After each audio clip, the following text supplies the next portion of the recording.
네, 제가 기도하고 시작하겠습니다. 하나님, 오늘도 주님 말씀 앞에 설 수 있음에 참 감사한 하루입니다. 주님 말씀을 더욱더 알아감에 우리의 신앙이 깊어지게 하시고 더욱 예수님 의지해서 주님과 늘 동행하는 그런 삶 살도록 늘 인도하여 주시옵소서. 또 현장에나 또 온라인으로 참여하시는 분들도 계신데 모두에게 같은 은혜와 풍성한 또 주님의 사랑으로 능력으로 함께하여 주시옵소서. 예수님 이름으로 기도합니다. 아멘. 네, 알겠습니다. 오늘은 이제 복음은 누구에게나 필요하다라는 주제로 우리 3강을 이어가 보려고 하는데 사실 좀 제가 지금 이거 로마서를 지금 준비하면서 좀 위기입니다, 위기. 이게 산책을 하려고 했는데 산책이 안 될 수도 있는 책이겠다는 생각을 좀 하고 제가 아까 김나영 목사님한테도 그런 얘기 좀 했는데 이건 산책을 할 수 있는 그 길이 아니다, 험지다, 막 약간 이런 생각이 뭐 그래 드는데 하여튼 하는 데까지 해보고 제가 어쨌든 이렇게 12장까지 쫙 끝내는 게 목표였는데 아니면 앞부분만 그냥 꼼꼼하게 8장까지 뭐지 저기 중간에 변환이 있을 때까지 꼼꼼하게 가야 되나 지금 심각한 갈등을 겪고 있습니다. 하여튼 뭐 제가 나름대로 어쨌든 더 도움이 되는 방향으로 고민을 해서 진행을 해보도록 하겠습니다. 하여튼 오늘 그래서 일단은 첫 번째 주제로 이렇게 들어가 보겠습니다.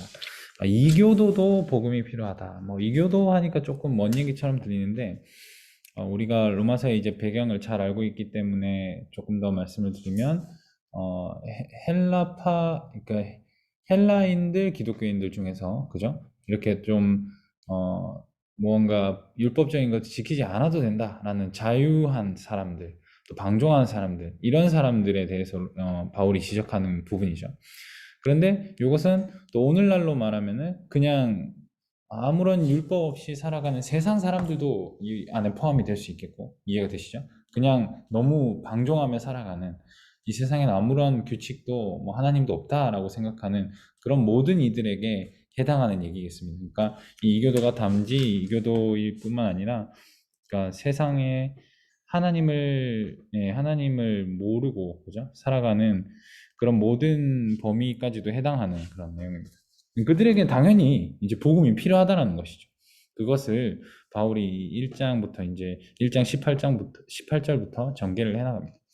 지난 시간에 잠깐 언급을 하자면 지난 시간에 바울이 자기소개했습니다. 왜 자기소개합니까? 나 파송 보내달라고 그죠? 저기 스페인에 나 선교사 가고 싶은데 너네들이 나 좀 파송해줘라 하기 때문에 자기를 잘 소개를 합니다. 그리고 로마 교회에 너무 방문하고 싶어. 내가 너희들이랑 교류하고 싶어. 그런 어필을 좀 하고요. 중간에 1장 중반에 마지막에 16절, 17절이 핵심이었습니다. 그죠? 이 복음에 대한 핵심을 하나 딱 선포하는데, 그죠? 복음을 부끄러워하지 않았는데 이 복음은 하나님의 의가 나타난 것이다. 이 복음을 딱 소개를 합니다. 그리고 이제 이 16절, 17절 이후에 우리는 자연스럽게 이제 질문이 생기는데요. 그러면 의인은 믿음으로 살아야 하는가? 왜 거저받은 의로만 하나님과 올바른 관계를 맺을 수 있나? 뭐 이런 질문들이 이제 하나님의 의에 대한 질문들이 이제 자연스럽게 생기게 되는 것이죠. 복음에 대한 쉽게 말해서 복음에 대해서 이제 질문이 생기겠죠. 복음을 딱 던졌으니까. 그러면 이제 구체적으로 이제 바울은 뭘 설명하려고 하냐면은 복음이 필요한 상태다. 쉽게 말하면 너희들 모두가 복음이 필요한 상태다라는 것을 이제부터 설명을 해나가기 시작합니다. 왜 우리가 스스로 의를 얻을 수 없고 얻을 자격도 없고 다만 하나님께서 이렇게 하나님의 의로 나타나셔야만 하셨는가? 인간이 도무지 어떤 상태이기에 복음이 필요한가? 요거 지금부터 알려준다는 거예요. 네. 앞부분을 제가 너무 어렵게 설명했는데 요것만 기억하시면 됩니다. 지금부터 바울이 이제 뭐 설명하냐? 왜 인간들이 복음이 필요한가? 너희들의 상태가 어떤가? 이걸 이제 진단하는 거예요. 진단. 이렇게 생각하시면 되겠습니다. 지금부터의 내용이 진단의 내용이다.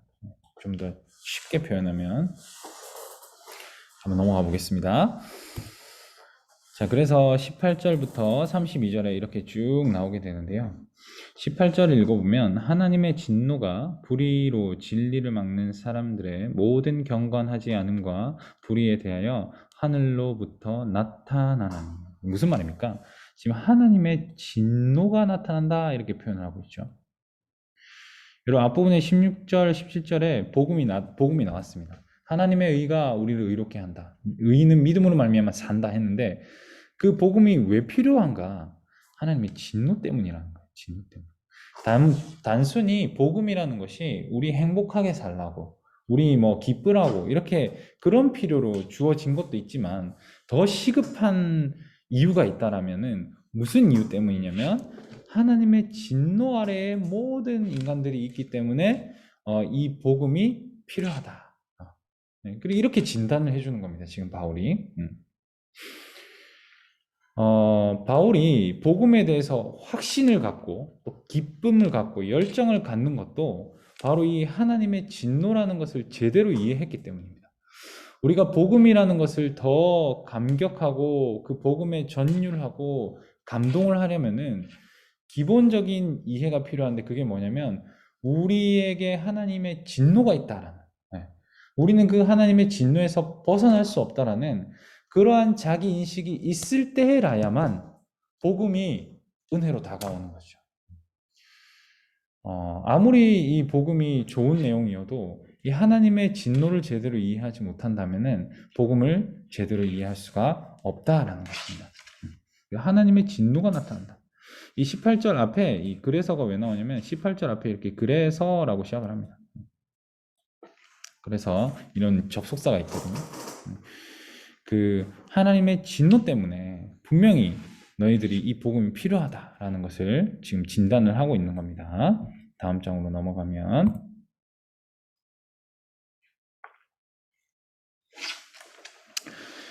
자, 이 사람들의 이제 상태에 대해서 이제 얘기하는데요. 18절부터 21절까지 제가 18절을 읽었으니까 쭉 읽어보면 19절부터 이는 하나님을 알만한 것이 그들 속에 보임이라 하나님께서 이를 그들에게 보이셨느니라. 창세로부터 그의 보이지 아니하는 것들 곧 그의 영원하신 능력과 신성이 그가 만드신 만물에 분명히 보여 알려졌나니 그러므로 그들이 핑계하지 못할지니라. 하나님을 알되 하나님을 영화롭게도 아니하며 감사하지도 아니하고 오히려 그 생각이 허망하여지며 미련한 마음이 어두워졌나니. 자, 지금 이 이교도들의 상태, 이방인들의 상태가 어떤 상태라는 겁니까, 지금? 바로 이런 상태라는 것을 지금 알려주고 있습니다. 진노 아래에 있는데, 그들의 이 상태가 이런 상태다라는 것을 지금 알려주고 있는 것이죠. 특별히 눈에 띄는 것이 무엇입니까? 그들이 어떤 상태다? 이 18절에 잘 나오는데요. 경건하지 않음과 불의. 이것이 하나님의 진노를 유발하더라라는 것입니다. 경건하지 않음과 불의 상태. 이것이 하나님의 진노를 유발한다. 여러분, 이 경건하지 않음은 이 하나님과의 수직적 관계를 말하고요. 그죠? 하나님에 대해서, 그죠? 하나님의 권한을 무시하는 그런 것. 하나님과의 관계에서 이 아주 안 좋은 모습이라고 할 수 있고요. 그죠? 이 분리라는 것은 다분히 어떤 관계이겠습니까? 인간과의, 그죠? 수평적인 관계에서 이웃과의 어떤 뭐 사랑, 진리, 정의, 뭐 인간과 인간 사이의 어떤 권리를 소홀히 하는 것. 이게 불이라고 할 수 있죠. 그래서 결국에 하나님과의 사랑, 또 이웃과의 사랑. 여러분 우리 마가복음, 마태복음 예수님이 잘 말씀하셨던 하나님 사랑, 이웃 사랑의 이 대계명을 위반하고 있다. 이 상태가, 너희들의 상태가. 이교도들 너희들의 상태가 지금 경건하지도 않고 불의하기 때문에 하나님의 진노를 유발하고 있는 상태다. 바울이 지금 이렇게 진단을 해주고 있는 겁니다. 천천히 가겠습니다. 이 내용이 이렇게 논지들이 계속 얽히고 설키고 이렇게 왔다 갔다 하기 때문에 좀 천천히 가겠습니다. 자, 그래서 이제 더 구체적으로 보자면, 자, 바울이 이제 이렇게 전개를 하다가 19절이 뜬금없이 이렇게 나오죠. 이는 하나님을 알만한 것이 그들 속에 보임이라. 이게 왜 이렇게 나오냐면요. 그 이유를 먼저 얘기를 하자면 바울이 논지를 펼쳐갈 때 자기 스스로 그 반박의 질문들을 생각하고 자기 논지를 펼치거든요. 그러니까 요 사이에 그 논지가 생략되어 있는 거예요. 그러니까 어떤 사람들이 이렇게 물을 수 있겠죠. 그러면 하나님 한 번도 안 들어본 사람은 어떻게 해요? 이러한 질문을 스스로가 생각을 한 거예요. 그 반박의 질문을 생각을 하고 19절 이렇게 얘기를 하는 겁니다. 그래서 사람들이 이런 질문을 할 수 있다는 거예요. 하나님을 한 번도 들어보지 못한 사람은 어떻게 그 책임을 물을 수 있어요? 하나님 모르는데, 그 사람 하나님도 율법도 모르는데, 그럼 하나님을 알질 못하는데 그 사람도 하나님의 진노를 받습니까? 그런 질문을 염두에 두고 지금 19절부터 이렇게 풀어나간 거죠.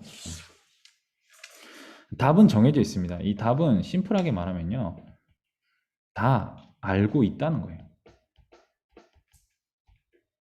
하나님을 진리를 알고 있으면서 모른 척할 뿐이다. 이렇게 지적하는 겁니다.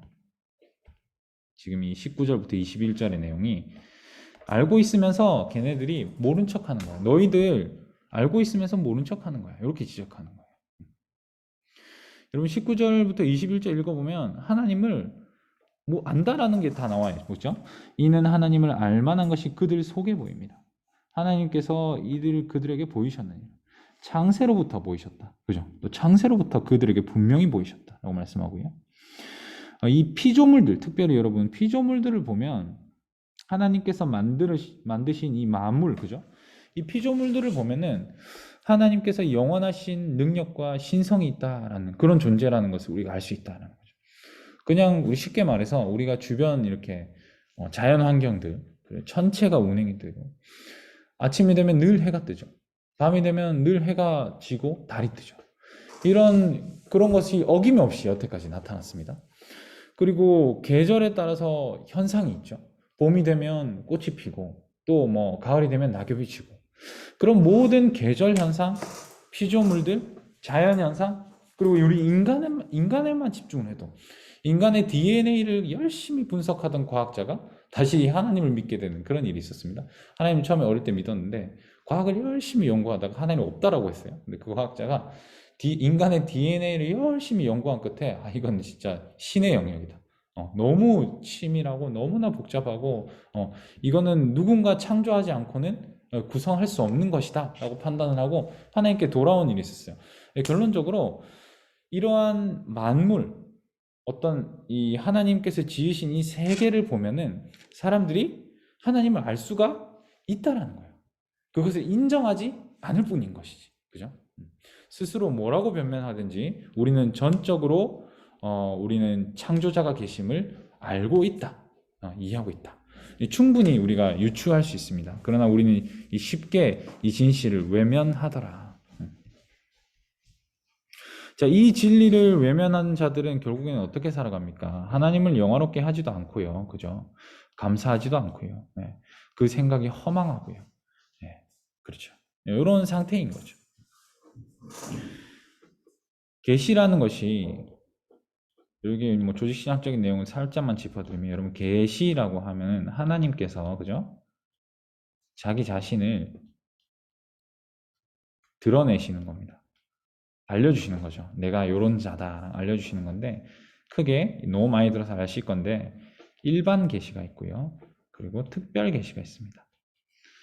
그래서 일반 계시는 금방 말한 자연, 모든 만물, 그죠? 이거에 속에 하나님의 살아계심이 다 담겨 있다는 거예요. 얘들이 조금만 이렇게 보면은 하나님 살아계심 안다는 거예요. 이 특별 계시는 뭡니까? 여러분 우리가 들고 있는 성경입니다. 이 두 가지를 통해서 하나님께서는 자기 자신을 충분히 계시한다. 이렇게 그런 겁니다. 근데 이 진리를 니네들이 외면하고 있다는 거예요. 그러니까 하나님 몰라서 하나님의 진노를 몰랐다 이런 변명은 안 된다. 지금 이 바울이 지금 그거 논증하고 있는 겁니다. 자, 넘어가서 자, 그럼 21절부터 이제 26절까지 쭉 이제 나간 내용인데요. 자, 제가 읽으면 하나님을 알되 하나님을 영화롭게도 아니하며 감사하지도 아니하고 오히려 그 생각이 허망하여지며 미련한 마음이 어두워졌나니 스스로 지혜 있다 하나 어리석게 되어 썩어지지 아니하는 하나님의 영광을 썩어질 사람과 새와 짐승과 기어다니는 동물 모양의 우상으로 바꾸었느니라. 그러므로 하나님께서 그들을 마음의 정욕대로 더러움에 내버려 두사 그들의 몸을 서로 욕되게 하게 하셨으니 이는 그들이 하나님의 진리를 거짓 것으로 바꾸어 피조물을 조물주보다 더 경배하고 섬김이라. 주는 곧 영원히 찬송할 이시로다. 아멘. 자, 누구나 무언가를 숭배하기 때문에 핑계하지 못한다. 자, 지금 요 논지를 지금 펼쳐 나가는 겁니다.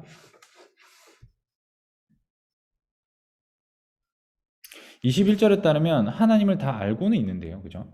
알고는 있는데 아무도 하나님께 영광 돌리거나 감사하지 않는다는 거죠. 네.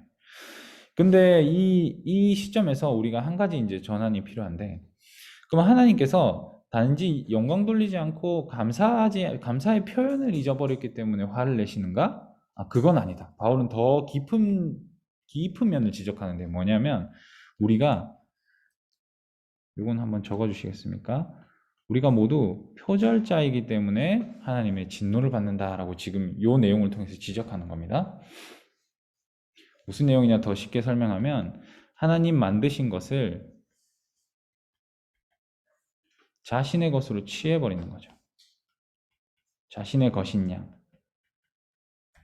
취해버리고, 그죠? 그리고 창조주께 의지하지도 않는 거죠. 스스로 내가 존재한 자라고 생각하는 거죠. 뭐 요런 면들. 그리고 피조물의 자리에서 하나님의 명령에 순종하기보다는, 그죠? 순종을 안 하고, 그죠? 자기 스스로 옳고 그름을 선택하려는 경향. 이 모든 경향. 이런 표절자의 모습을 보이기에 하나님이 진노한다라는 겁니다. 당연히 감사가 없는 건 당연하고요. 자, 그래서 이런 표절자에 있는 사람들이 결국에는 뭘 하게 되냐면 무언가 다른 것을 숭배하게 되어 있다는 거예요. 네. 무언가 다른 것을 숭배한다. 계속 숭배한다. 22절부터 26절까지의 내용을 여러분 꼼꼼하게 좀 보시면요. 23절에 보십시오. 썩어지지 아니하는 하나님의 영광을 썩어질 사람과 새와 짐승과 기어다니는 동물 모양의 우상으로 뭐 했다고 합니까? 바꾸었다. 바꾸어서 숭배하는 거예요. 결국에는 우리가 하나님을 숭배하는 그런 존재로 만들어졌는데, 우리가 무언가를 숭배하고 섬기는 인간은 목적이 있는 존재거든요. 목적이 있는 존재로 지어졌는데, 하나님을 숭배하지 않으니까, 결국엔 뭘 숭배하게 되는 겁니까? 다른 무언가를 바꿔서 숭배하는 거예요. 25절에도 그런 뉘앙스가 나오죠. 진리를 거짓 것으로 바꾸어 피조물을 조물주보다 더 경배하고. 26절은 지금 화면에는 안 나오겠지만 보시면 26절에도 여자들을 순리대로 쓸 것을 바꾸어 영리로 쓰고, 예. 그러니까 뭔가 이런 바꾸어서 숭배하는, 예. 이런 우상의 막바꿈이 일어나고 있는 거죠. 예. 이들은 이런 상태더라. 니네 지금 이런 상태다. 바울이 계속 진단을 하고 있는 겁니다. 근데 이게 무슨 말인지 옛날부터 정말 어디. 여자들의 순리대로 쓸 것을 바꾸어 영리로 쓰며 그와 같이 남자들도 순리대로 여자 쓰기를 배우고 서로 향하여 음물을 부릴 듯한. 요거 같은 경우에는 그냥 그 대부분의 정론은 동성애라고 보시면 됩니다. 정론 동성애. 요 부분에 대해서 현대 신학에 와서는 많은 공격을 받아요. 이게 단지 그 내용이 아니라 뭐 사회 문화적으로 봤을 때 뭐 동성애 내용이 아닐 수도 있다. 막 이런 뭐 그런 좀 이렇게 그런 자유로운 학자들도 있는데, 아직까지도 정론은 그냥 동성애라고 보시면 되고, 동성애 어떤 성행위, 더 구체적으로 말하면 동성애 성행위라고 정리를 하시면 될 것 같습니다. 예. 크게 벗어나지 않습니다. 사실 그 진영이 주장하는 내용이 막 이렇게 더 이렇게 그 뭐라고 해야 되냐, 공고하지가 않아요. 그러니까 어떤 진영들의 논리들이 있는데 공고하지가 않아서 아직은 정론은 그냥 동성애, 동성 간의 성행위라고 이렇게 생각하시면 됩니다. 그거 동성애가 예. 이 당시에도 굉장히 흔했나 보죠. 굉장히 흔했고요. 제가 문화적으로 조금 이제 알고 있는 내용은 당시에 어떤 뭐 주인과 노예에는 뭐 그런 억압적인 그런 뭐지 그러니까 뭐 거부할 수 없는 그런 위계 관계에서의 동성애도 많았고 그리고 뭐 예를 들면은 그리스의 뭐 소크라테스 이런 친구들도 뭐 제자 어린 이런 제자와의 어떤 그런 거를 되게 또 좋게 봤다고 해요. 그때 당시에는 되게 고차원적인 사랑으로 생각을 했다고 해요. 그러니까 뭐 이게 이제 바울이 근데 그거 지적하는 거예요. 이제 좀 있으면 이제 그거 지적하는 게 딱 나오죠. 그러니까 사람들이 뭐라고 제가 이제 쉽게 표현할 수 있냐면 하나님을 당연히 알 수 있고 하나님을 섬기는 게 마땅한데 그죠? 하나님을 당연히 우리가 피조물 통해서 그 앞에서 그 내용 했잖아요. 피조물 통해서 니네 당연히 알 수 있고 니네 그런 식으로 살면 하나님 진노하신다는 걸 당연히 알고 있는데 니네가 그거를 무시해 버리니까 니네들 마음대로 그렇게 니네들 하고 싶은 대로 살면서 우상을 섬기면서 살면서 가지고 싶은 거 다 가지면서 이렇게 살려고 하다 보니까 어디까지 나타나게 되더라? 가장 그 조금 표면적으로 드러낸 게 지금 동성애를 제일 처음에 갖다 놓고 있긴 해요, 바울이. 예, 그러면서 동성애라는 것이 결코 우리가 좀 간과할 수 없는 주제이긴 합니다. 예. 이따가 좀 더 자세히 그 부분을 제가 설명을 해드릴게요. 인간이라는 것은 숭배하는 일을 멈추질 않아요. 결국에는 하나님을 알지 못하고 하나님을 경배하지 못하면 피조물들을 경배하게 되어 있다는 거예요. 이게 다 피조물들이잖아요. 그죠? 썩어질 사람, 새, 짐승, 동물 모양, 우상 그런 것들을 섬기게 되어 있다. 근데 한편으로는 요거는 당연하기도 합니다. 당연하기도 해요. 왜냐하면 하나님께서 피조물들을 좋게 만드셨습니까? 안 좋게 만드셨습니까? 여러분 우리 피조물들 좋아요. 영화 재밌게 봤는데 영화 너무 재밌어요. 좋아요. 좋은 것들을 하나님께서 우리에게 주시긴 하셨습니다. 다만 당연히 이 얘기겠죠. 하나님께 드려야만 마땅한 궁극적인 애정이 있잖아요. 그죠? 궁극적인 섬김, 애정, 사랑이 있잖아요. 하나님께만 드려야 하는 그 애정. 그것을 쏟느냐 마냐가 이제 문제죠. 근데 사람들이 하나님께 드려야 할 그 애정을 지금 다른 곳에 쏟아버리고 그것을 마치 신처럼 받들면서 살아가는 경향성들이 나타나더라. 이 경배와 예배의 대상을 바꾸는 것은 이 창세기의 하나님의 창조 질서를 완전히 무너뜨리는 겁니다. 보시면 여러분 너무 잘 아는 내용이죠. 이런 것들 형상을 따라 우리의 모양대로 이렇게 모든 것을 다스리게 하자 하시고 그죠? 하나님께서 인간을 대리 통치자로 창조하셨어요. 목적으로. 이 땅을 자기 대신에 다스릴 대리 통치자의 그런 역할로 인간을 만들었는데 인간들이 오히려 좋은 피조물들을 숭배하고 있다는 거죠. 지금 상황이. 섬기고 있어요. 예를 들면 뭐 돈이 될 수도 있고요. 그게 어떤 뭐 이성의 유혹이 될 수도 있고요. 이성이 될 수도 있고요. 피조물들을 너무 숭배하고 있는 거예요. 하나님은 다스리라고 창조를 했는데 그것들을 오히려 숭배하고 있더라. 그런 면에 대해서 우리가 하나님의 지상 명령을 완전히 어떤 벗어나 버리는 그런 행태를 보인다라는 것이죠. 이 이교도들의 이 진단을 계속 하고 있는 겁니다. 너네들 하나님 알면서도 지금 모른 척 하고 있어. 그리고 너네들 지금 이러한 태도로 살고 있어. 피조물을 오히려 숭배하며 살고 있어. 하나님을 숭배해야 되는데. 그러므로 나는 피조물의 숭배자가 아닌가. 우리는 한번 이렇게 고민해 볼 수 있는 부분이죠. 나는 피조물의 숭배자가 아닌가. 피조물을 다스리고 하나님을 숭배하고 있는가. 피조물을 다스리고 하나님을 숭배하는 그러한 하나님의 그 원리에 인간을 지으신 목적에 부합하게 살고 있는가. 아니면 나는 오히려 우리 눈에 보기 좋아 보이는 그런 피조물들을 섬기는 자리에 있는가. 숭배하는 자리에 있지는 않은가.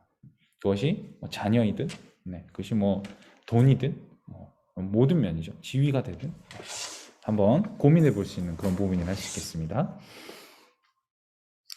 그래서 이 주제 안에서 자, 이것은 하나님 보시기에 바울이 이렇게 표현을 해요. 하나님 보시기에 다 어리석은 자들의 행동이다. 어리석은 자들의 행동이다. 이렇게 이제 표현하죠. 22절에 보면. 22절은 이 어리석게 돼요. 앞부분에도 나오는데 일단은 어리석은 자들의 행동이다. 자, 어떻게 이런 일이 일어나는가 보면은 21절에 보듯이 이 사람들이 하나님을 하나님으로 인정하지 못하고, 그죠? 감사하지도 않고 그 생각이 허망해지고 미련한 마음이 어두워지고 이 상태라는 거죠. 니네들이 이렇기 때문에 이렇게 어리석게 행동하고 있다. 그 사람들, 세상 사람들의 상태를 우리가 한번 도덕성을 예를 들어서 한번 생각해 봅시다. 하나님을 인정하지 않는 그 상태에 대해서 한번 도덕성에 대해서 예를 들어 설명하자면, 여러분 만약 하나님이 없다면은 누구도 무엇이 옳고 그른지를 말을 할 수가 없어요. 어디서 도덕적인 절대성을 찾을 수 있는가? 이 문제가 늘 우리에게 있는 거죠. 세상 사람들 중에 많은 사람들이 신 무슨 필요가 있냐? 신은 필요 없다. 인간들의 이런 집단 지성으로 충분히 우리는 어떠한 도덕성을 이룰 수 있다라고 얘기를 하는데, 신 존재라는 것이 없다면은 도덕성이라는 것이 어떤 절대적인 도덕성이 있을 수가 없는 거죠. 너도 옳고 나도 옳아. 뭐 요 정도 수준으로 인간들이 그만큼 괜찮은 존재가 아니라는 거죠.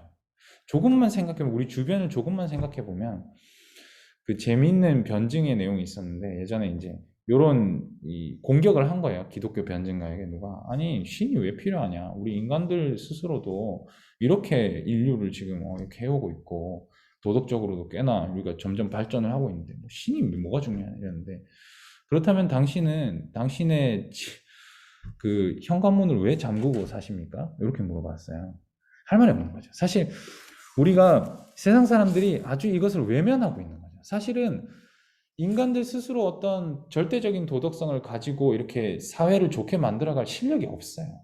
하나님이란 신 존재가 있기 때문에, 그리고 그렇기 때문에 잘 살아야 한다는 당위성이 생기는 거지, 인간들 스스로의 당위성은 너무 불분명하고 부족해요. 나는 요만큼 하면은 잘 살았다는 생각이 드는 사람이 있는 반면에, 나는 요 정도만 해도 잘 살았다는 생각이 드는 사람이 있잖아요. 누구는 실제로 봉사를 해야 나는 선한 일을 했다라는 생각이 있는 사람이 있는 반면에, 나는 남들에게 피해만 안 줘도 선한 일을 했다고 생각하는 사람이 있고, 어느 사람은 나는 요 정도 피해 주는 거는 그래도 선하게 사는 거야 이렇게 생각하는 사람도 있잖아요. 이 절대성이 갖춰질 수 없죠. 그러니까 마음이 어두워지니까 이 하나님을 얘네들이 제대로 못 보더라. 하나님이 또 부여하시는 도덕적인 면들도 제대로 못 보더라. 지금 이거를 지금 바울이 지적하고 있는 겁니다. 누구도 옳고 그름이 없는 것처럼 살 수는 없다. 바울이 계속 그런 면을 이제 지적하는 거예요. 그런데도 니네는 지금 마음이 어리석어져 가지고 인정하지는 못하고 있구나. 하나님을 인정하지는 못하고 있구나. 미련하고 어두운 마음이다. 그런 것을 지금 지적하고 있는 거예요. 하나님을 받아들이지 못한 어떤 무신론자에게 있어서도 뭐 아주 허점이 많지만, 특별히 이 죽음이라는 문제 앞에 서면은 사실은, 그래서 여러분들 그 장례라는 이런 그 장례 예배나 이런 장례 식을 통해서 많은 사람들이 구원이 되기도 하고 전도가 되기도 하는 게, 죽음이라는 문제 앞에 서면은 사실은 인간이 너무나도 연약해질 수밖에 없습니다. 이런 죽음이라는 이 분명한 하나님의 심판이 사실은 보이는 거죠. 눈앞에 있는데도 세상은 눈이 가려워져 가지고 아직도 하나님을 받아들이지 못하는 그런 사람들이 있더라라는, 바울이 그거 지적을 하고 있는 겁니다. 그리고 이제 정말 무서운 내용이 한 가지 나오는데, 24절의 내용입니다. 하나님께서 그들을 마음의 정욕대로 더러움에 내버려 두사 그들의 몸을 서로 욕되게 하셨으니. 근데 사실 그 사람들이 이제 하나님을 모르니까 다른 것들을 막 이제 가지려고 애를 쓰는 거죠, 그죠? 그 다른 것들을 가지려고 할 때 하나님께서 그것들을 어떻게 처리하시냐면은, 내버려 두는 방식으로 하나님의 진노를 드러내시기도 한다. 하나님께서 하나님의 진노가 이렇게 표현할게요. 너무 어렵네요. 하나님의 진노가 오늘날 어떤 방식으로 이 땅에 드러나 있는 방식이 뭐가 있는가 보면은 하나님께서 진노하실 때 그냥 후드려 패는 진노로 진노하시기보다는 이런 방식으로도 진노를 하신다는 거예요. 뭐냐면 그냥 내버려 두심의 방식. 우리 목사님도 늘 이 자주 이 부분을 설명하시는데 가장 무서운 하나님의 심판은 내버려 두십니다. 유기하십니다. 라고 많이 목사님께도 강조를 하셨어요.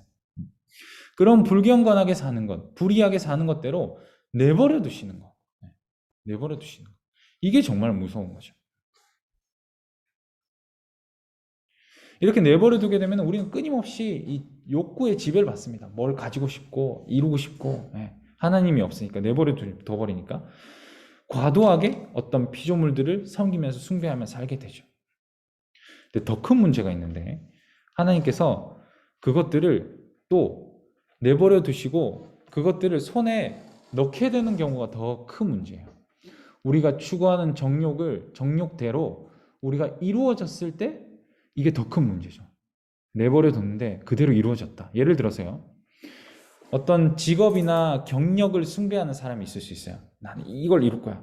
대단한 사람으로 인정받는 것이 자기에게 최고의 가치로 여겨지는 그런 사람이 있을 수 있어요. 그런 사람은 뭐가 자신을 지배하게 됩니까? 과욕, 욕심, 어떤 권력욕 이런 게 자신을 지배를 해요. 인정욕구, 그죠? 하나님이 아니라. 자, 그렇게 살다가 보면은 그 목적대로 세상을 살아가다 보면은 어떻게 됩니까? 모든 것들을 그 목적에 짜맞춰서 살아가다 보면은 모든 관계가 깨어지죠. 우리 흔히 보잖아요. 세상 사람들이 하나님이라는 목적이 없이 자신이 어떤 추구하는 그런 과욕을 부리다가 정욕대로 살다가 모든 인간관계, 가정 파탄이 나버리고 깨어져 버리고 이거 세상 사람뿐만 아니라 기독교 내 안에서도 하나님을 알긴 하지만 하나님 중심으로 살지 않고 자기 욕망을 추구하는데 한 방편으로 하나님을 두는 사람들은 이런 현상들이 가정에서 충분히 일어날 수 있죠. 제 개인적인 경우에 저도 이런 입시라는 것이 저한테는 되게 이 숭배의 대상이었던 것 같아요. 저도 인정욕구가 강한 사람이기 때문에 누구나 인정욕구는 있지만 인정욕구가 강했기 때문에 입시라는 걸 통해서 뭔가 이렇게 인정받고 싶었던 그런 욕구가 되게 강했는데 하나님 바로 깨부셔 주셔가지고 감사합니다.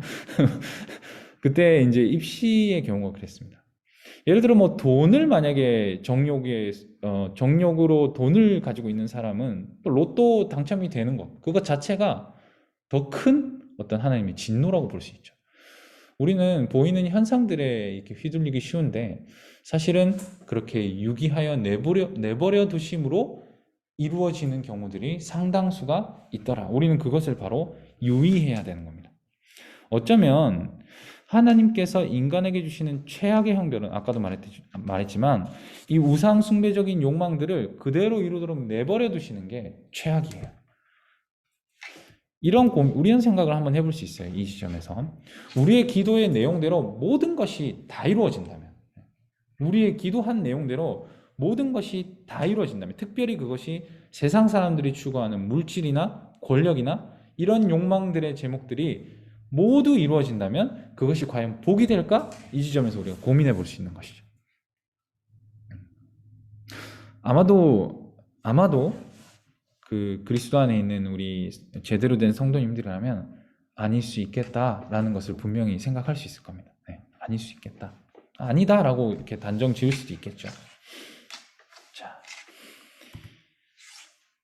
자, 근데 여기서 이제 그렇다면 이런 면에서 탈출할 수 있는 탈출구가 있는가?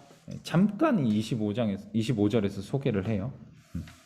이런 상태에 있는 사람들, 하나님을 알 수 있는 환경인데도 모른다고 하고, 그리고 자기 멋대로 그렇게 살아내는 하나님을 숭배할 자리에 피조물들을 숭배하고 있고, 그렇게 살아가는 사람들, 그리고 하나님이 그 상태로 내버려둬 버리는 그런 진노 가운데 있는 이 사람들이 탈출구가 있는가라는 거죠. 탈출구.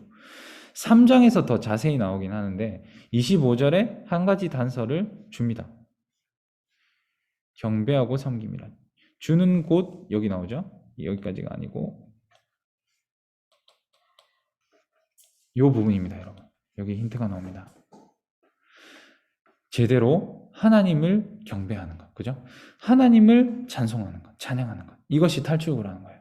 그러니까 결국에는 하나님이 경배받아야 할 자리에 다른 우상 숭배가 들어오면 안 되고 하나님 자체를 찬송할 때 하나님을 외면하는 것을 멈추고 하나님 주시는 복음의 진리를 외면하는 것을 멈추고 그 통치권에 순종하고 의지하고 그 하나님을 찬양하는 상태로 들어가는 것이 유일한 탈출구다. 바울이 지금 잠깐 이렇게 안내를 하고 있습니다. 제 개인적으로는 참 부끄럽지만 이 교회에 제가 부임했을 때도 제 상태가 그다지 좋지 않았어요. 네. 부임했을 때도 진짜 은혜로 제가 어떻게 들어오게 됐는데 부임을 하던 그 순간에도 제가 이 신앙에 대한 고민이 상당히 깊었던 시기였습니다. 그러니까 하나님을 온전히 경배할 수가 없던 마음의 상태였거든요. 마음의 상태였는데 뭐 어찌어찌 하나님께서 이끌어 가셔서 진짜 학교도 사실은 제가 뭐 총신도 안 가려고 했고 되게 더 훨씬 더 자유로운 그런 학교를 가려고 막 했었는데 하나님께서 뭐 결혼과 동시에 이렇게 끄집어다가 총신에 이제 집어넣으셨는데 어쨌든 이 교회에 들어오는 순간에도 저는 아주 고민이 많았어요. 신앙에 대한 고민, 뭐 신학에 대한 고민들이 상당히 많았었는데 제가 들어오자마자 이제 임례송을 했잖아요, 그죠? 임례송을 이제 제가 맡게 됐는데 제 전임이 이제 맡고 있던 그 포지션이기 때문에 맡게 됐는데 놀라운 게 제가 그런 상태가 아니었음에도 하나님을 제대로 경배할 수 있는 상태가 아니었음에도 그 임례송의 가사가 대부분이 경배거든요. 예배로 들어가기 위한 어떤 경배를 하면서 나아가는데 제가 이 임례송 부르면서 많이 은혜를 받았습니다. 마음이 많이 회복됐어요. 경배할 수 없는 상태임에도 그 우상 숭배의 자리에 하나님을 하나님을 섬기는 그 자리에 하나님의 위치에 다시 하나님을 갖다 놓고 제가 뭐 억지의 고백까지는 아니었지만 이렇게 마음에 없는 어떨 때는 고백이었을 수도 있는데 애를 썼죠. 나름대로 애를 쓰면서 고백을 했을 때에 하나님이 주신 위로가 너무 크더라고요. 위로가 너무 컸고 개인적으로 그 임내의 찬양을 부르는 시간이 너무 감사했어요. 뒤돌아보면 너무 감사하고 그런 회복이 많이 일어났습니다. 그래서 우리가 사실은 우리 이런 우상 조심해야지, 이런 우상 조심해야지 이런 방법보다는 어쩌면은 그냥 경배의 방식을 취하는 게 훨씬 더 효율적일 수 있겠다. 적극적으로 하나님을 경배해버리는 그 방식이 어쩌면은 하나님 안에서 우리가 제대로 설 수 있는 길이지 않나 그런 생각을 좀 하게 됩니다. 넘어가세요. 자, 하나님 대신에 우상을 섬길 때 걔네들이 이제 이런 파멸에 처한다고 합니다. 쭉 그 파멸의 목록이 나와요. 예. 우상에 지배당하면서 파멸하는 그런 목록들. 제가 우리 한번 최경영 권사님 한번 읽어주시겠습니까? 26절부터 32절 조금 길긴 한데 한번 쭉 빠르게 읽으셔도 좋습니다. 읽어주시겠습니까? 이때는 하나님께서 그들을 부끄러운 육신에 내버려 두셨으니 그들의 여자들도 흉대를 쓸 것을 바꾸어 은미롭습니다. 그와 같이 남자들도 손으로 여자 쓰기를 버리고 서로 향하여 음욕이 불릴 틈에 남자가 남자와 더불어 부끄러운 일을 행하여 그들의 그릇됨에 상당한 보응을 그들 자신이 받았느니라. 또한 그들이 마음에 하나님 주의를 싫어하매 하나님께서 그들을 그 성실한 마음대로 내버려 두사 합당하지 못한 일을 하게 하셨으니 본 모든 불의, 추악, 탐욕, 악의가 가득한 자요, 시기살인, 분쟁, 사기, 악독이 가득한 자요, 수근수근하는 자요, 불강하는 자요, 하나님께서 미워하시는 자요, 능력하는 자요, 교만한 자요, 자랑하는 자요, 악을 도모하는 자요, 누를 거역하는 자요, 우매한 자요, 배약하는 자요, 부정한 자요, 무자비한 자라. 그들이 이 같은 일을 행하는 자는 사형에 해당한다고 하나님께서 정하심을 알고도 자기들만 행할 뿐 아니라 또한 그 일을 행하는 자들을 은폐하느니라. 그렇죠? 하나님을 인정하지 않고 하나님 섬겨야 될 그 장소에 우상을 숭배하고 자기의 어떤 정욕대로에만 빚어진 그 우상을 숭배하는 그 사람들은 이러한 파멸의 내용들이 나타나는 거예요. 그것들에 결국엔 지배당해가지고 이러한 파멸들이 일어난다. 그 대표적인 게 뭡니까, 여러분? 바로 동성애라고 이렇게 표현을 해놨습니다. 보게 되면은 논란이 좀 많습니다, 사실. 근데 이 구절이 성경에 나오는 전체 동성애에 관한 내용들 중에서 가장 긴 기록이긴 합니다. 중 로마서에서 나오는. 분명히 이 바울은 결론부터 말씀드리면은 하나님께서 생각하신 순리가 있다라는 거예요. 그죠? 창조 원리가 있는데 그 창조 질서를 위배했다라고 명시를 하고 있는 겁니다. 창조 원리가 뭡니까, 여러분? 우리 창세기 내용 보시면은 생육하고 번성하라. 사실은 동성애 안에서 그런 생육과 번성이 일어날 수가 당연히 없겠죠. 예.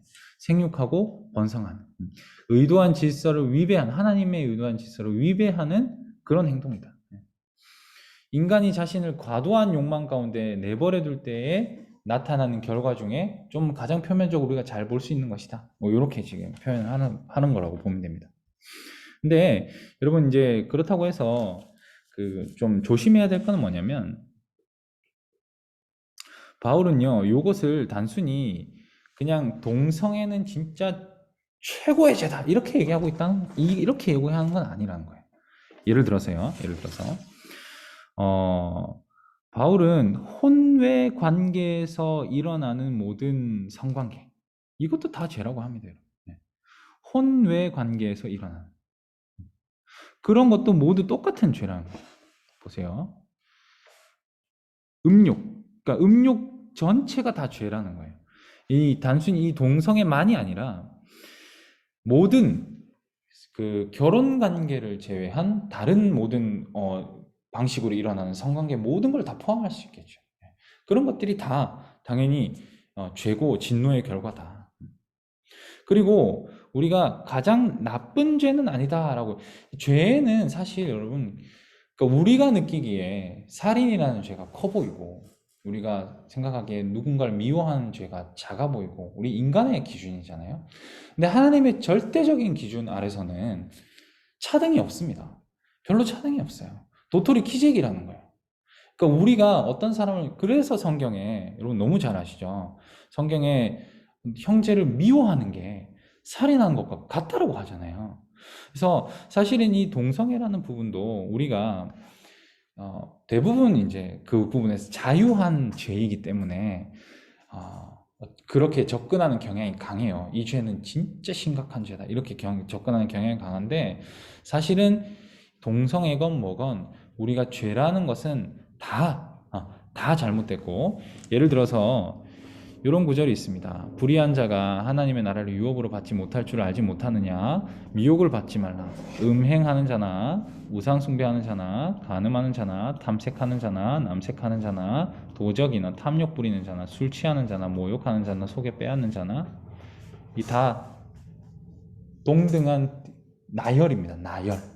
나열 안에 있는 죄 가운데 하나가 동성애입니다. 사실은 그렇게 생각하고 우리 자신을 계속 돌아봐야지 이 손가락질이 계속 밖을 향해서는 안 된다는 거예요. 그러니까 동성애라는 죄를 통해서 우리도 저 죄 심각한데 그 사람들을 위해서 기도해주고 그 사람들이 그런 것을 벗어날 수 있게 또 지원해주고 이런 것도 동시에 가면서, 동성애 너네들은 지옥 갈 백성이야 이런 태도로 접근하는 게 아니라 그 가운데서 우리의 죄를 더 돌아봐야 된다.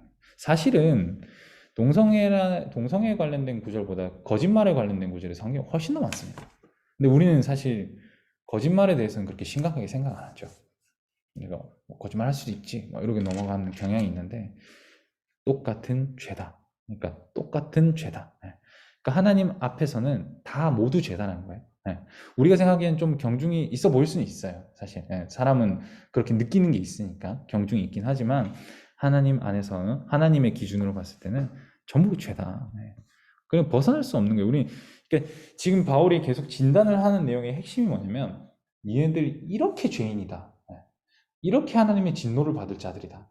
이렇게 하나님의 진노를 받을 수밖에 없다. 계속 이거 강조하고 있는 거거든요, 바울이. 그것을 기억하시면 좋겠습니다. 특히 요즘 시대의 사춘기 청소년들이 동성애 관련해서 고민이 있는 친구들이 있어요. 신앙생활을 하면서. 그러니까 일반적으로 지금 사회 분위기 자체가 동성애 자체를 인정해주지 않으면 쿨하지 못한 거죠. 마치 인권을 존중하지 않는 꼰대보다 더 좀 심하게 보자. 너는 그 사람을 어떻게 그럴 수 있어? 이런 세대예요. 그게 이제 포스터 모더니즘이라는 시대 사조와 맞닿아 있는 그런 어떤 영향들인데, 너도 옳고 나도 옳다. 지금 시대가 이런 시대예요. 한마디로 표현하면. 그러니까 너도 옳고 나도 옳기 때문에 너는 너 나름대로, 나는 나 나름대로. 너는 너 나름대로 옳아. 나는 나 나름대로 옳아. 그걸 인정해주자. 되게 요런 지금 시대거든요. 그러다 보니까 우리가 성경에 대한 어떤 절대적인 진리를 이렇게 딱 이렇게 얘기를 하면은 안 받아들이려고 하는 거예요.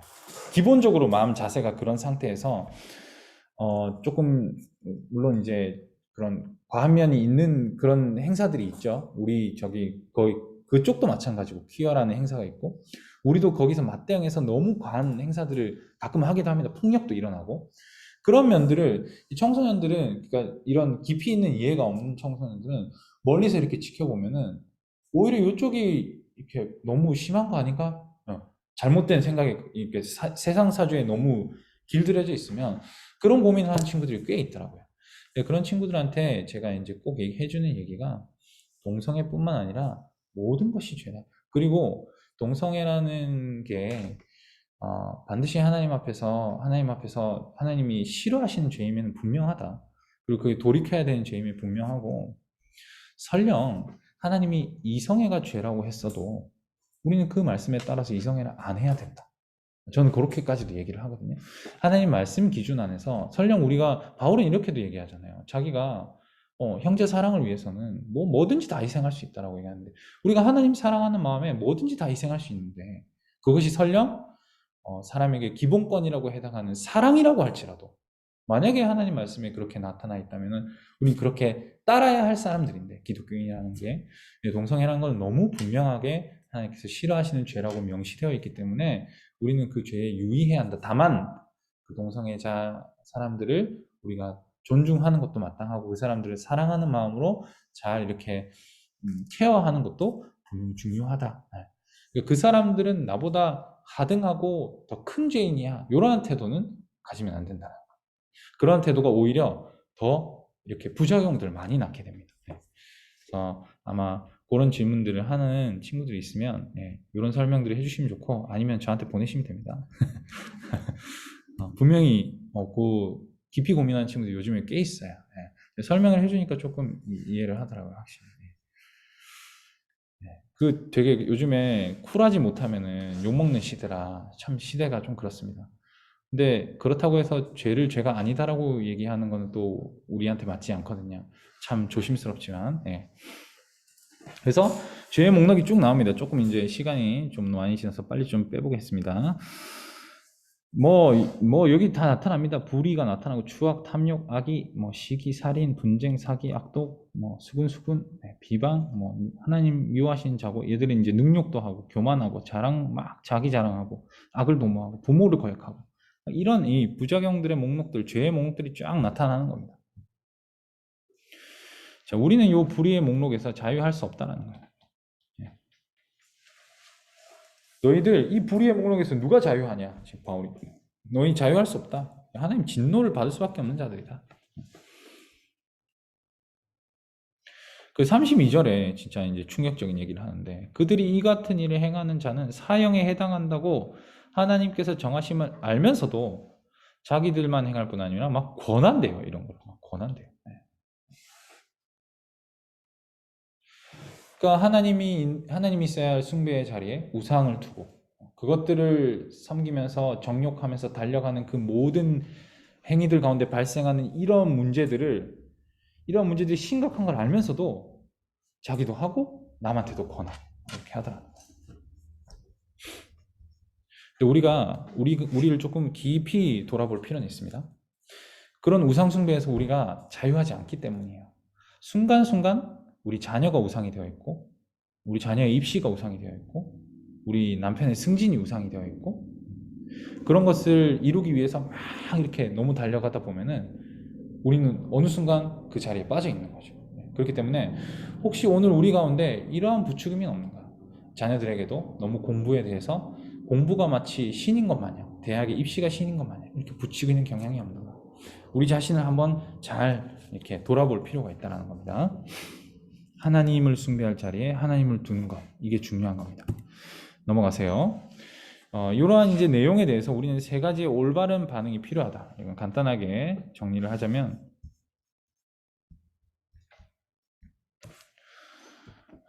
잠깐만요. 이 모든 일들이 일당의 실제임이 일단 인식을 해야 됩니다. 이 모든 일들이, 이 일어난 일들이 실제 일어나는 일이다. 사실 우리는 다 알고 있어요. 근데 이제 세상 사람들은 모르는 사람들이 많잖아요. 근데 이거를 좀 인정을 해야 된다. 그리고 나는 아니다. 이런 생각은 금물입니다. 나는 여기서 자유하다. 이런 생각은 이제 복음으로부터 더 멀어지게 된 거예요.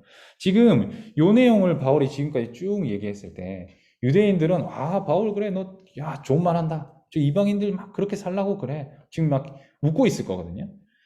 웃고 있을 거거든요. 근데 나중에 이제 2장 1절에 바로 뒤엎어집니다. 그리고 이 모든 내용을 우리가 1장 16절, 17절 하나님의 의, 복음 아래서 이해할 필요가 있다. 그러니까 우리가 이 내용이 있다고 해서 너무 두려움에 빠질 필요는 또 없다는 거예요. 하나님의 복음이 있으니까 우리는 그 복음 아래서 이것을 잘 이해하고 우리가 복음에 머무르려고 더 애를 쓰면서 나아가면 되지 너무 이 부분에 두려워할 필요는 또한 없다. 이렇게 정리를 좀 하겠습니다. 자, 넘어가서 그리스도의 복음이 필요하다는 겁니다. 그리스도의 복음이 필요하던데 2장 1절부터 16절인데 조금 빨리 달려가도록 하겠습니다. 자, 판단하는 이가 바울이 근데 이제 누구한테 이제 시선을 돌리냐면 금방 전까지는 이교도들한테 얘기를 했잖아요. 이제부터는 유대인들한테 얘기를 하기 시작합니다. 얘들을 또 좀 다르게 표현하자면 종교적인 사람들이라고 표현할게요. 오늘날로 얘기하면은 그러니까 예를 들면 더 쉽게 말하면 기독교인이라고 얘기를 할게요. 이 사람들한테 이제 얘기합니다. 야, 근데 너네들 그 판단하는 사람아, 1절을 보면은 그러므로 남을 판단하는 사람아 누구를 막론하고 네가 핑계하지 못할 것은 남을 판단하는 것으로 네가 너를 정죄함이니 판단하는 네가 같은 일을 행함이라. 바울이 이렇게 지적을 해버려요. 야, 유대인들아, 이게 그 원어로 보면은 인칭이 바뀌거든요. 그 전까지는 3인칭으로 나오다가 지금부터는 2인칭으로 나옵니다. 유대인들한테 지금 이제 갑자기 말을 이렇게 전환을 해버리는 겁니다. 유대인들 너희들 근데 너희들 판단하지 마. 그렇다고 너희들 판단만 하고 있지 마. 이렇게 얘기를 하는 겁니다.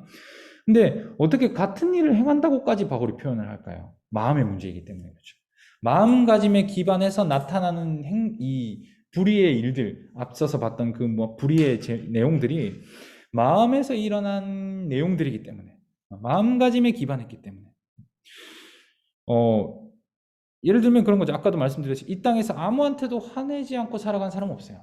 그 사람은 또 살인했다고 쳐버리는데, 예수님은. 그죠? 그것에서 자유한 사람은 아무도 없잖아요. 그런데 유대인들은 그런 불의한 내용을 자기가 행동으로 표현하지 않았다고 해서 자기는 의로운 자라는 이런 틀에 갇혀 있는 거죠.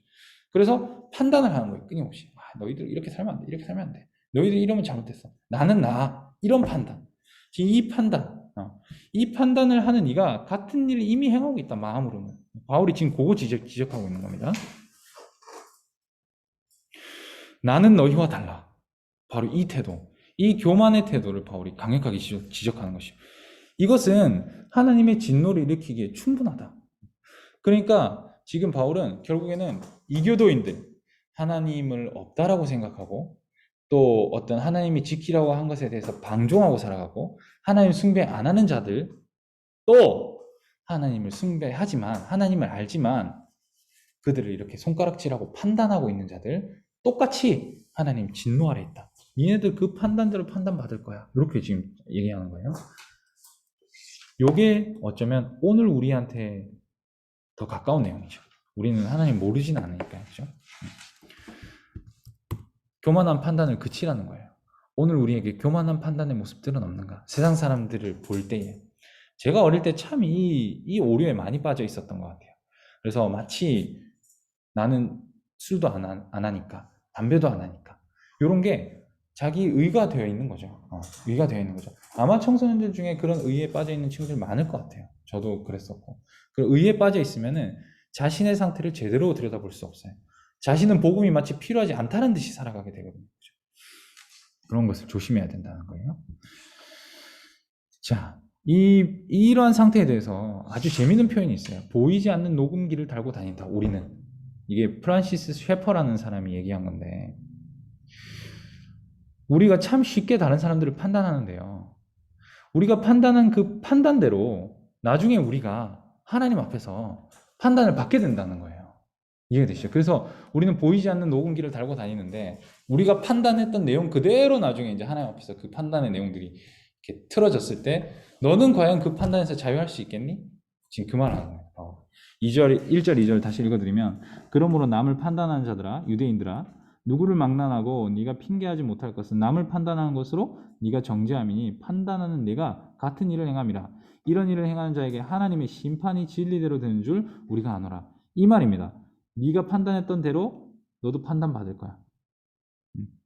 이런 일을 행하는 자를 판단하고도 같은 일을 행하는 사람아 네가 하나님의 심판을 피할 줄로 생각하느냐. 마치 오늘 우리에게 하는 얘기죠. 오늘 우리 종교 생활을 하고 있는 그리스도인들에게 하는 말이에요. 이 말. 아, 누구 집사 그렇게 살면 안 되지. 신앙생활 그렇게 하면 안 되지. 그리스도인이 왜 저래? 나중에 이제 하늘날 가면은 그게 이제 녹음기가 틀어지는 겁니다. 그랬을 때 우리는 자유할 수 있는가? 지금 바울이 지금 그 얘기 하는 거예요. 보이지 않는 녹음기가 우리에게 있다라는 걸 생각하고.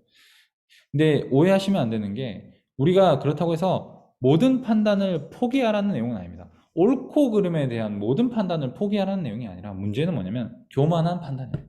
나는 저기로부터 아무 상관이 없다라는 그런 판단을 조심하라는 겁니다. 자, 그래서 이러한 부분에 대해서 여러분, 이러한 부분에 대해서 이 자기만 옳다는 이런 태도. 1장 끝에 나왔던 아까 그 불의의 목록들 있죠. 그거만큼 하나님 모르는 사람들의 그 불의의 목록만큼 나쁜 게 자기는 옳다라는 태도. 이게 하나님을 거부하는 행동이라는 거예요. 4절 보시면 혹 네가 하나님의 인자하심이 너를 인도하여 회개하게 하심을 알지 못하여 그의 인자하심과 용납하심과 길이 참으심이 풍성함을 멸시하느냐.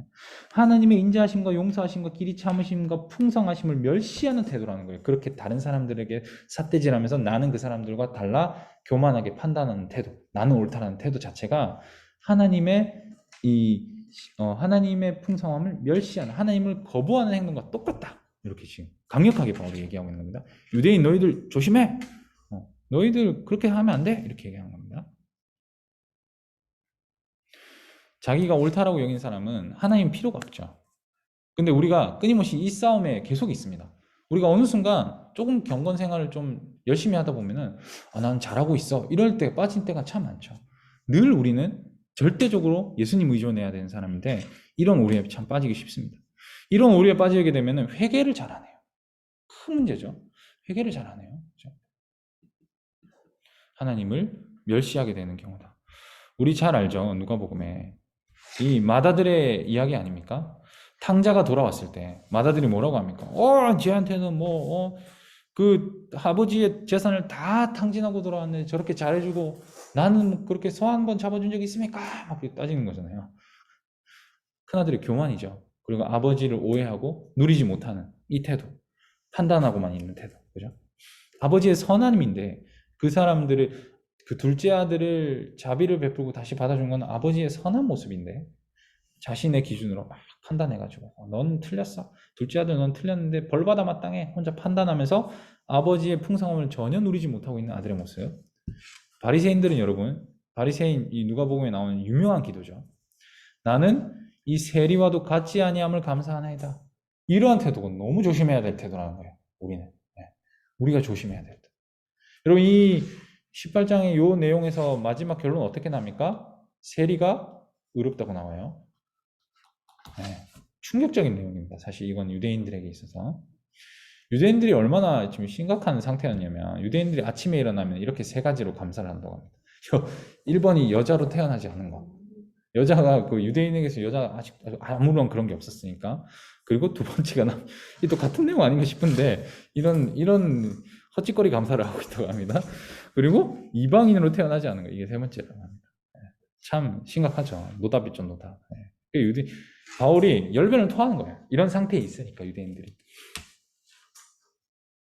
오늘 우리도 똑같다라고 지적을 하는 거예요. 바울은 분명히. 다만 네 고집과 회개하지 아니한 마음을 따라 진노의 날 곧 하나님의 의로우신 심판이 나타나는 그날에 임할 진노를 내게 쌓는도다. 우리도 이 진노를 쌓지 않도록 유의해야 하는 거죠. 남을 판단하고 그 불의에 빠져 있는 자들을 판단하면서 자신은 마치 그렇지 않다라는 태도, 그 자체가 오히려 하나님을 멸시하는 태도더라. 그것도 똑같은 하나님의 진노를 받게 되는 태도더라. 그래서 우리의 경건 생활이 다른 사람을 정죄하고 나를 우월하게 여기게끔 하고 있지 않는가 한번 잘 살펴보시는 그런 우리 되면 좋겠고요. 그래서 결국엔 종교적인 사람들도 복음이 꼭 필요하다라는 거예요. 여러분 심각한 건, 우리한테 심각한 거는 종교적인 사람들이 오히려 복음에서 멀어져 있을 수가 있다는 겁니다.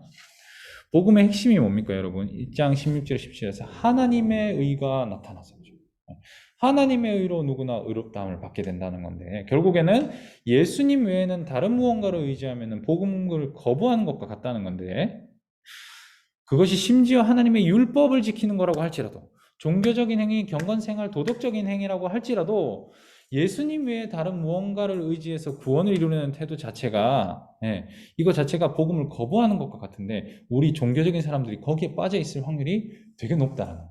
그거 조심하라는 거예요. 예수님이 왜 바리새인들을 그렇게 뭐라 했냐면 바로 이것 때문에 그래요.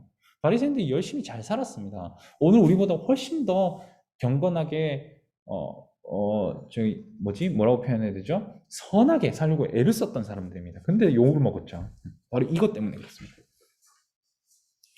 자, 이런 부분에 우리가 빠져 있는지 한번 우리를 점검해 볼 수 있는 질문이 있습니다. 한번 이 질문 한번 생각해 보시겠어요? 나의 죄를 돌아볼 때 당장이라도 하나님께 버림받을 수 있다고 느끼고 있는가? 자, 있다고 느끼고 있다면 나는 내 이 상태를 돌아볼 때 진짜 노답인 죄인이다. 지금 진짜 하나님 데려가시면 나는 이제 끝장난다. 예수님밖에 의지할 수 없는 그런 상태인 거죠. 이게 지금 그거 질문하는 거예요. 그거를 받아들이고 정확하게 우리 마음에 가지고 있다면, 그 상태로 살고 있다면은 우리는 그래도 괜찮은 거예요. 그런데 아니라면은 우리는 이미 종교적인 오류에 빠져 있는 거죠. 종교적인 공로에 의해 빠져 있는 거죠. 두 번째, 교회 다니지 않는 이들을 보고 무자비하게 판단하고 있는가? 아니면 그들 속에서 나의 모습을 발견하는 가? 세 번째, 내가 판단했던 그 판단들로 판단되어지는 그 마지막 날에 난 그 판단을 받을 자신이 있는가? 자신이 없어야 정상이죠. 자신 없어요.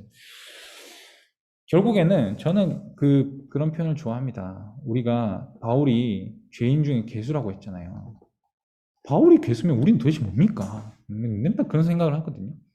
그러니까 이 태도가 너무 중요한 것 같습니다. 우리가 복음을 복음되게 받아들일 수 있으려면 내가 너무 죄인이다.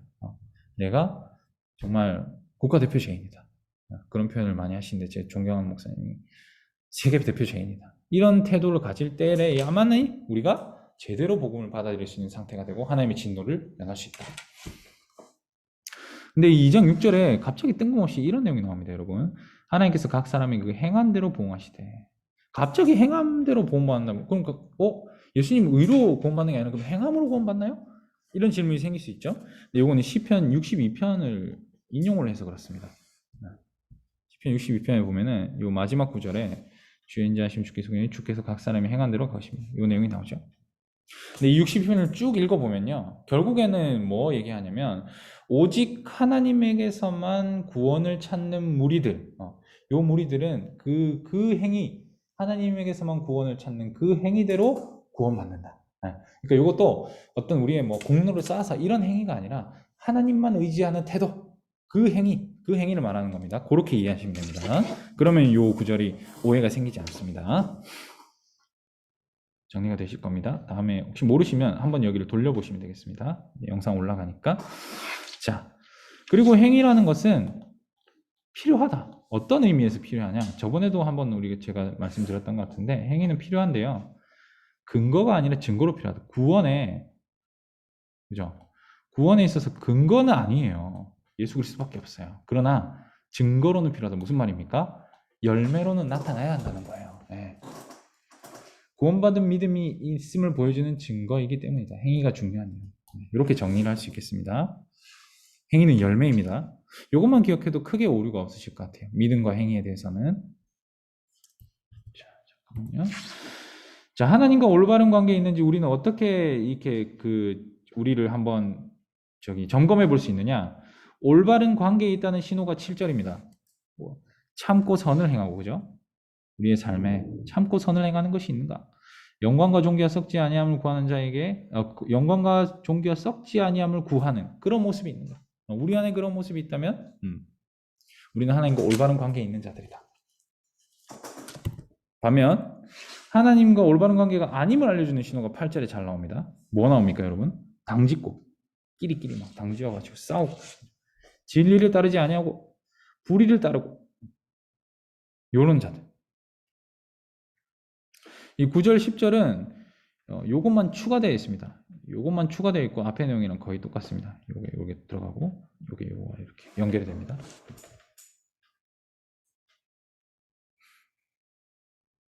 여기 보면 이제 순서라고 여기기 쉬운데 먼저는 유대인에게요 그리고 헬라인에게며 이렇게 되어 있는데 이거는 그 우선순위라기보다는 이런 해석이 더 제가 판단하기에 맞아 보입니다. 유대인으로부터 이 접속사의 해석인데요. 유대인으로부터 이방인에게 이르기까지 이르기까지 이런 해석이 더 이런 번역이 더 낫지 않나 싶습니다. 여기 조금 뭔가 유대인만 뭐 저렇게 나중에 그런 구절이 나오긴 합니다만 자 결국에는 정리하자면 누구이든 어떤 상태이든 무슨 출신이건 상관없이 직분이 무엇이건 상관없이 결국에는 우리의 구원은 어디에 달려있냐면 하나님과 좋은 관계를 맺기 위해서 어떤 결심을 하고 살아가고 있는가 그게 중요하다. 어떤 결심을 하고 살아가고 있는가. 종교적인 사람이라고 할지라도 엉뚱한 결심을 하고 엉뚱한 우상숭배를 하고 살아간 사람들이 많이 있다는 거예요. 그걸 조심해야 되고 하나님과 어떤 좋은 관계를 맺으려고 어떤 결심을 하고 나아가고 있는가 우리 자신을 잘 점검해 보면서 나아가야 한다. 그리고 이러한 열매들로 한번 판단해 보라는 거예요. 우리 자신을. 지금 바울이 그 얘기하고 있는 겁니다. 심판은 공평하게 모두에게 주어진다. 자, 여러분 이제 요거는 이제 하나님께서 편애하지 않는다라는 얘기, 아까 편애하지 않는다라는 그 얘기를 심판의 관점에서 새로 보여주는 게 요 12절에서 15절이라고 보시면 됩니다. 공평하게 한마디로 정리를 할게요. 누구나 공평하게 심판 아래 있다. 또 진노라고 할 수 있겠죠.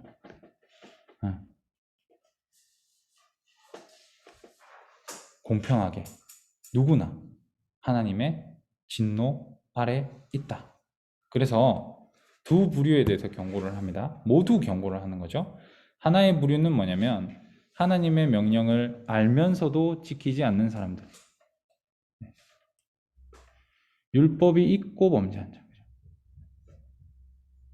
이 자들 율법으로 말미암아 심판을 받아요. 율법이 없이 범죄한 자는 또 율법이 없이 망하고 모두 다 경고하는 겁니다. 그러니까 모든 사람이 다 이 진노 아래 있다라는 걸 지금 얘기하고자 하는 거예요. 우리가 율법을 안다고 해서 무조건 유용하진 않습니다. 율법을 통해서 의로워지려면 그것을 행해야 되기 때문에 지금 그 말입니다. 하나님 앞에서 율법을 듣는 자가 의인이 아니요 오직 율법을 행하는 자라야 의롭다. 이 14절과 15절은 또 다른 부류를 나타내는데요. 유대인은 아니지만 그것을 지키는 이방인에 대해서 말하는 겁니다. 아이고 꺼져버렸다. 녹화가 안 될 텐데.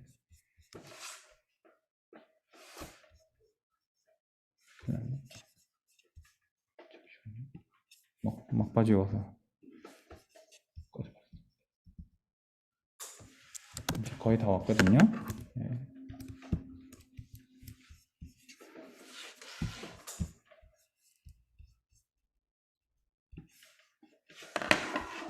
죄송합니다.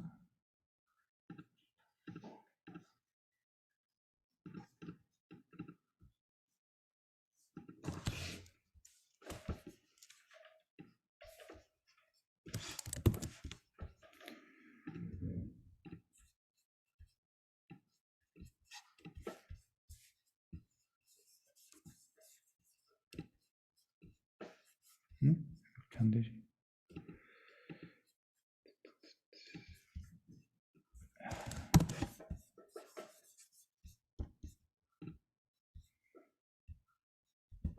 오케이. 두 부류 모두에게 지금 경고를 하는데, 유대인은 아니지만 그걸 지키는 이방인들인데 그들에게도 이제 경고를 하는 거죠. 사람은 태어나면서, 아까도 얘기했지만 태어나면서 어느 정도 하나님의 법을 가지고 있습니다. 이게 죄로 인해서 타락해서 완전하지 않을 뿐이지 법을 가지고 있는 상태에서 태어나기 때문에 이방인들 가운데도 율법 없이도 율법이 말하는 것과 비슷한 것을 행하죠. 우리가 세상 사람들이 하나님 모른다고 해서 모두가 개차반으로 살진 않잖아요. 어느 정도 하나님 아는 자가 행동하는 것처럼 행동할 때도 있어요. 그런 뭐 좋은 법들도 만들어내고, 그죠? 그런 일들도 일어납니다, 그죠? 또 그런 사람들은 이제 양심이 증거가 되어서 율법의 행위를 나타내기도 하는데, 이 모두가 심판 아래 있다. 하나님의 공평한 심판 아래 있다. 지금 요거 얘기하고자 하는 겁니다. 공평하게 그 모두가 하나님의 심판 아래에 있다라는 것을 니네가 기억해라. 결국에 율법을 알고서도 율법을 지키지 않거나 율법을 몰라도 마음으로 그것을 아는 사람이 율법을 지키지 않거나 둘 다 하나님이 심판하는 것이 정당하다.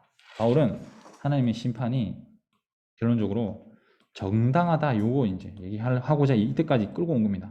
니네들 요런 애들도 있지, 니네들 그렇다고 막 판단하고 손가락질하는 너희들이 있지, 유대인들 니네들이 있지, 그리고 율법을 알면서도 안 지키는 애들이 있지, 율법을 모르는데도 뭐 지키려고 애를 쓰다가 뭐 잘 못 지키는 그런 애들도 있지. 모두 다 하나님의 심판 아래 있다. 그게 정당한 일이다. 이게 얘기하는 겁니다. 마지막 지점에서 16절에서 자, 이런 내용이 나오는데, 곧 나의 복음에 이른 바와 같이 하나님이 예수 그리스도로 말미암아 사람들의 은밀한 것을 심판하시는 그날이라. 유대인이라 불리는 내가 율법을 의지하며 하나님을 자랑하며. 자, 하나님의 심판은 필수라는 것이 여기서 이제 잘 드러납니다. 아까 우리 서두에서도 얘기했죠. 하나님의 진노가 왜 필요한가? 복음이라는 게, 복음이 16절, 17절, 1장 16절, 17절 딱 등장 안 하고 바울이 바로 진노 얘기를 했어요. 왜? 하나님의 진노 때문에 복음이 필요한 거예요. 하나님이 진노하시기 때문에 하나님의 진노가 필수이라는 거예요.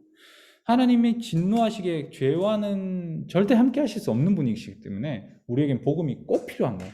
다시 한 번 더 마지막 부분에 강조가 되는 겁니다. 나의 복음에 이른 바와 같이 하나님이 예수 그리스도로 말미암아 사람의 은밀한 것들을 심판하신다. 심판과 복음은 늘 함께 갑니다. 자,